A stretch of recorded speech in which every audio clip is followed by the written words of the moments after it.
Hi, how's it going? Forgive my top, it's a little bit creased. I haven't ironed it, but how are you guys doing? Um, I'm looking at Candace Owens right now, and apparently, I don't know the full story of Candace Owens. By the way, I just want to say that. But from what I see, she has been ostracized by the far right community for either co-signing anti-Semitic remarks or criticizing Israel. Now, the first thing that I want to point out is Tucker Carlson has been criticizing Israel. He's been criticizing the Biden administration. He still has his job. So why is it that he still has his job and he's still embraced by the conservative right, but Candace Owens is actually, no, I already know the answer to that. I already know the answer to that. Okay. Also, when it comes to Ben Shapiro, he knows that the conservative right is like famously anti-Semitic. So I don't understand why he's surprised that somebody would be criticizing Israel, or criticizing the genocide in Palestine. I don't understand why he. But again, I don't get this, and I'm not saying that pro-Palestine is inherently anti-Semitic, because it isn't. Because at the end of the day, Hebrew people, Christian people, and Muslim people are being killed in Palestine. It's not just Muslim people. So it's not inherently anti-Semitic to talk about Palestinians and to support Palestinians. But that the far right doesn't have time for Jewish people. That the far right have been criticizing Jewish people. That the far right have been talking about a Jewish mafia that apparently controls the world and all the rest of it. They've been talking about that. So I don't understand why you would be surprised that Candace Owens, who has had no problems talking about black people, by the way, is talking about Jewish people, because that is all the US ever talks about with regards to who to blame the world's problems on. It's either black people or Jewish people. And Ben Shapiro really should have seen this coming. On top of that, he had no problems when Candace Owens was dismissing black people. He had no problems then. So the fact that he has a problem now, it not only reveals his hypocrisy, but it really reveals that he has no backbone. Because why are you going to align with the political side that is inherently anti-Semitic anyway? Do you understand what I mean? But with regards to all this talk about a Jewish mafia and what have you, right? I need people to understand something. There are mafias in every ethnicity, every religion, even in cities, okay?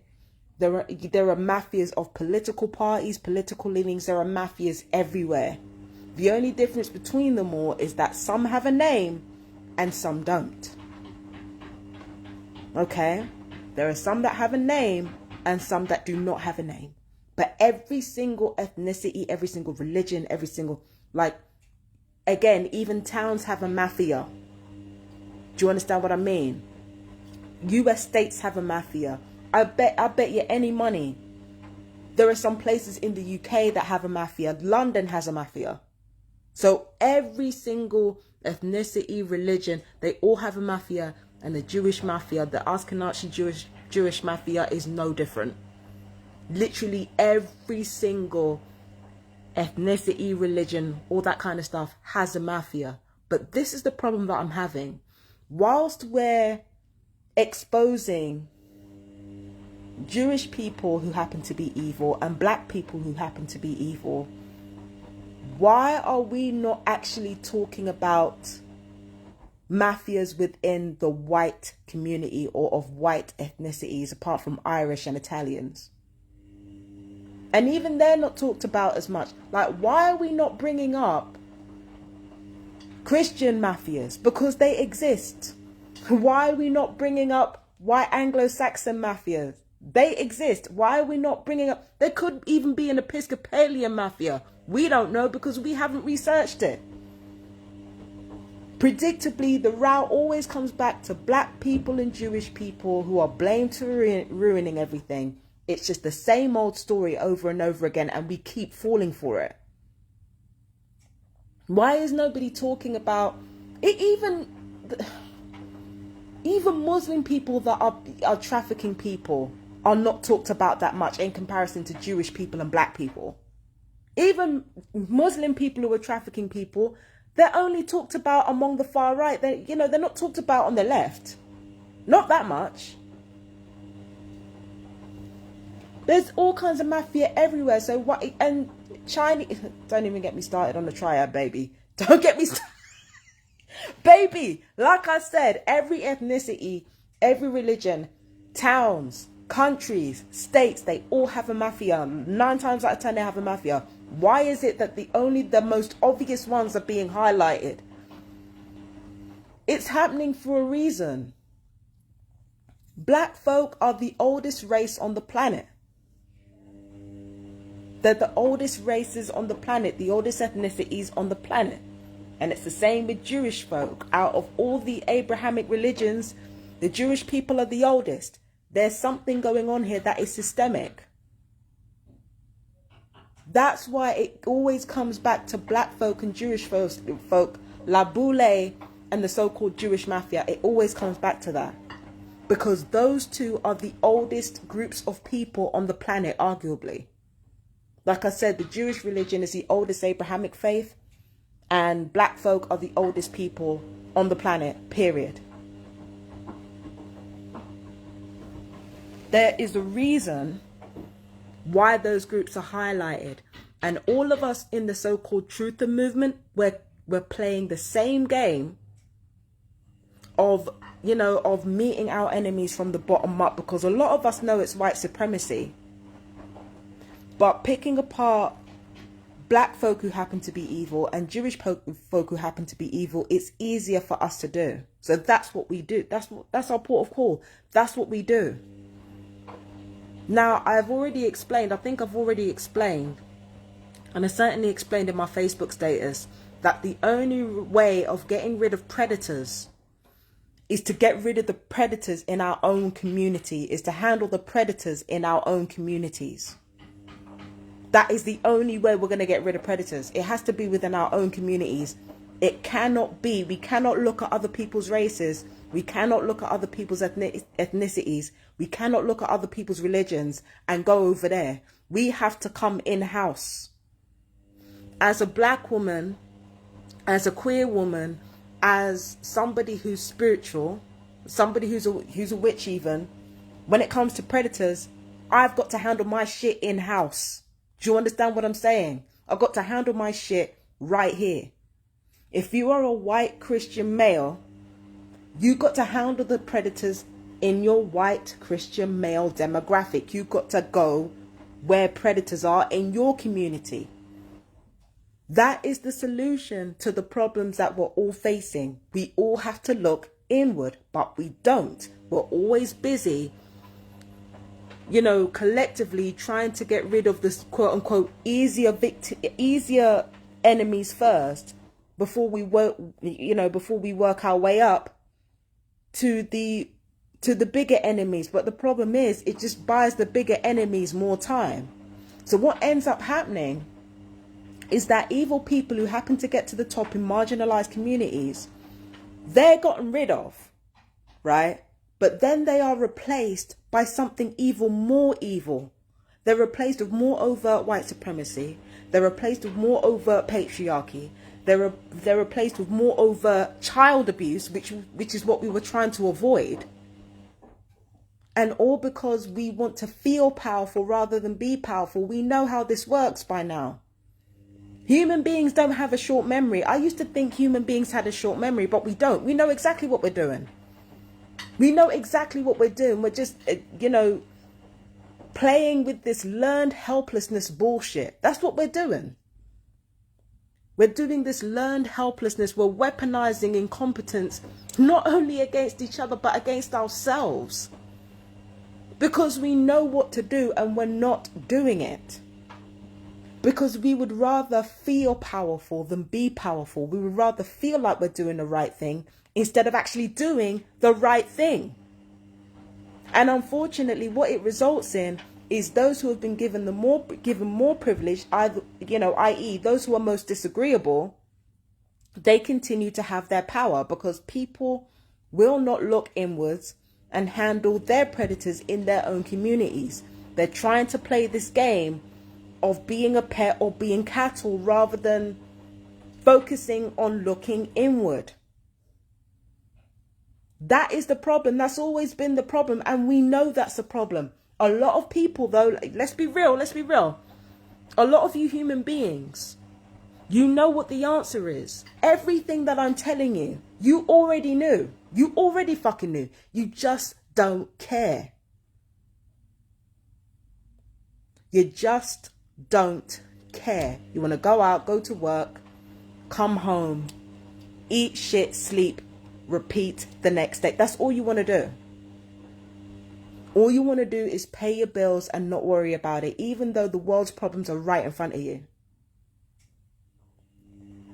You people need a Cat Williams to look up to, a Monique to look up to, a whistleblower to look up to, somebody to look up to so that you don't have to do the work that's right in front of you.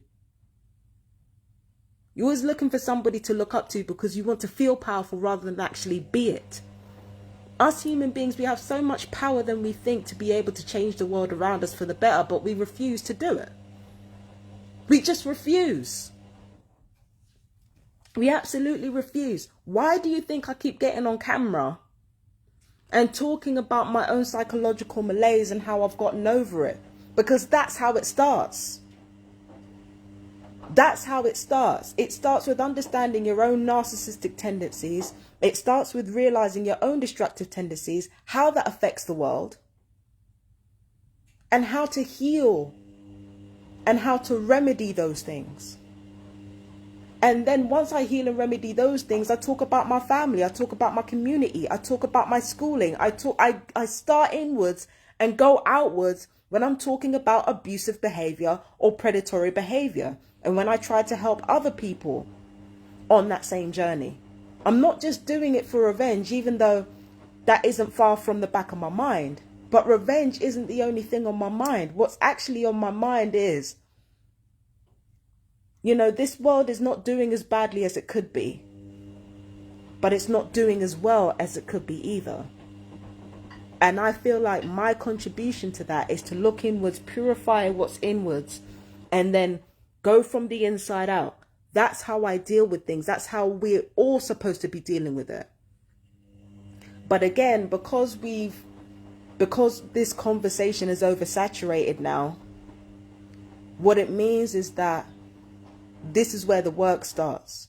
From time we're oversaturated in looking internally, from time we're oversaturated in it, that means we have real work to do. That means we can't just consume the parts of psychology and astrology and tarot. Like, we can't just consume these things because they make us feel better anymore. We actually have to do the real work of challenging the least flattering aspects of ourselves. This is exactly why the tides are turning, because it doesn't matter, like I said, it doesn't matter if it's segregation or integration. A couple of things you got to look at. The first thing you got to look at is it going to benefit women?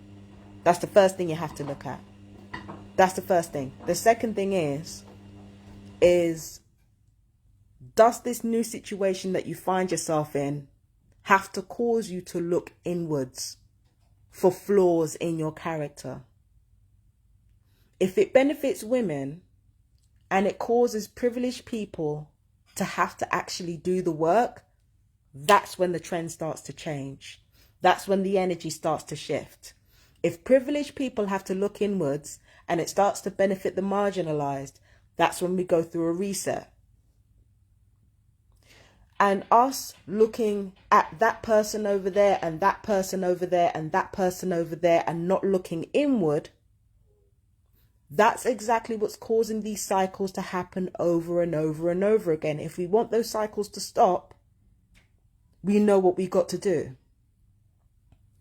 Human beings are stupid. I think human beings are dumb, right? Human beings are dumb, but we're not stupid. We know exactly what we need to be doing, but we don't care. The majority of us don't care. I care. But the majority of people don't care because they would rather attack somebody who's different to them rather than open their minds, rather than, experience new things, rather than actually think for themselves. They would rather attack something or someone different to them and then try to act like that's a noble thing to do. It's not a noble thing to do. And as for this, this mafia stuff, everybody knows it's true. It's not just one mafia controlling everything, but everybody knows there are several criminal networks within every industry. And we all know that whichever government it is, they're working hand in hand with criminals, with so-called criminals. In order for a civilization to survive, it can't rely on just one type of power. There has to be two types of power at least. Light, government, that type of stuff, and criminality, the darker side. There always has to be like at least two types of power working in tandem with one another in order for civilization to be what it is. So all this thing about a mafia existing in Hollywood, all of that is fucking true. It's all fucking true. Like, it's embedded in everything. Criminality, is embedded in everything. Just like blood oaths, just like magic, is embedded in fucking everything. As I said before, I love alchemy. I love the occult. That's my shit. But I have to call out what I love if it's playing a part in making other people's lives a misery. I have to call that shit out. I have to call that shit out. I've got to call out my own community for their toxicity. I've got to call out everyone. If I'm not doing that, I'm not doing the work.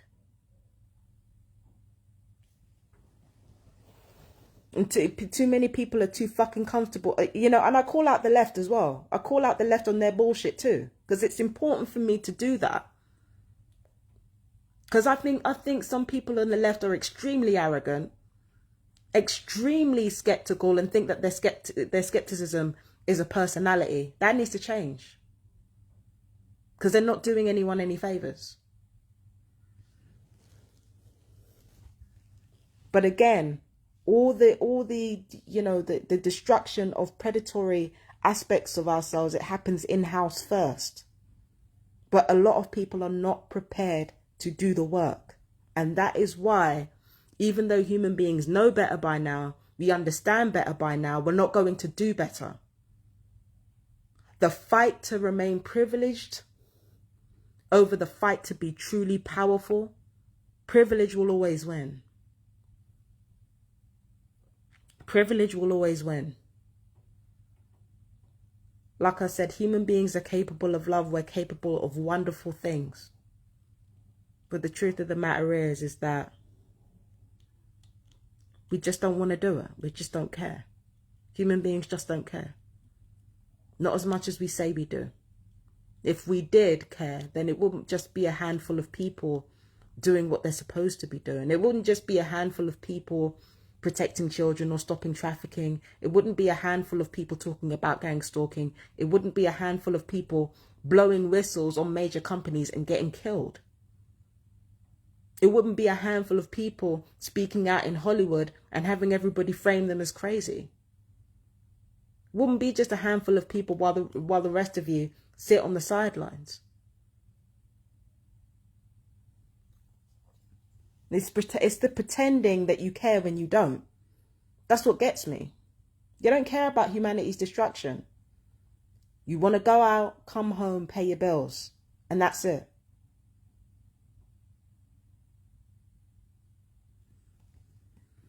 So this whole discussion with Candace Owens, it's revealing a lot of people's character, and it's the picture that I'm getting is not flattering. It's not flattering. You know, not flattering at all. And again, I called out my TIs in the last video I made. You know, I'll call everybody out. I will call everyone out who belongs to my demographic. I don't mind doing it. Last people I got to call out is black women. That's coming. Okay? That's coming, because there are certain things that we've done that we really need to be accountable for. And as much as I understand that as a black woman, I have so much up against me. You know, we have to be accountable for our own behavior in-house. We have to do the internal work. And, you know, it's not just about recognizing when we're overgiving. It's also recognizing how we're contributing to one another, destroying our nervous systems.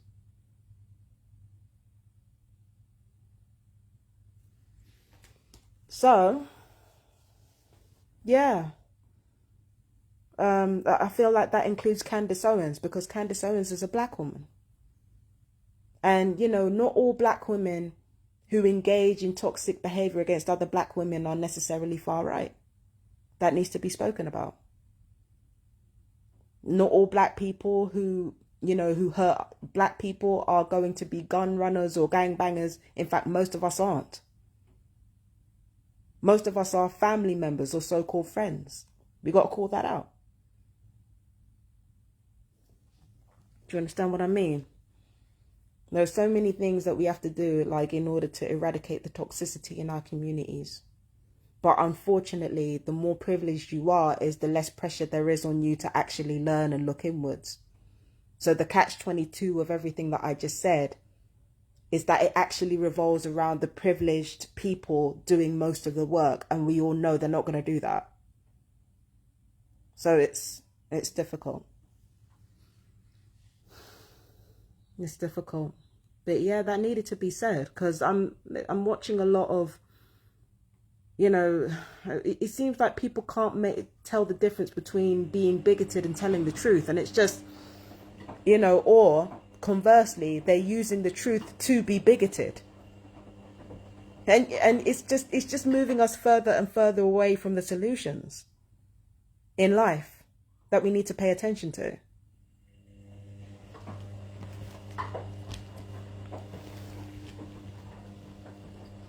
So I feel like on that note, I'm going to say goodbye to you guys. If you've made it this far into the video, let me know how you guys are doing. If you're a TI, please let me know especially. I always want to know how you're doing. Religion regardless. Let's be clear now.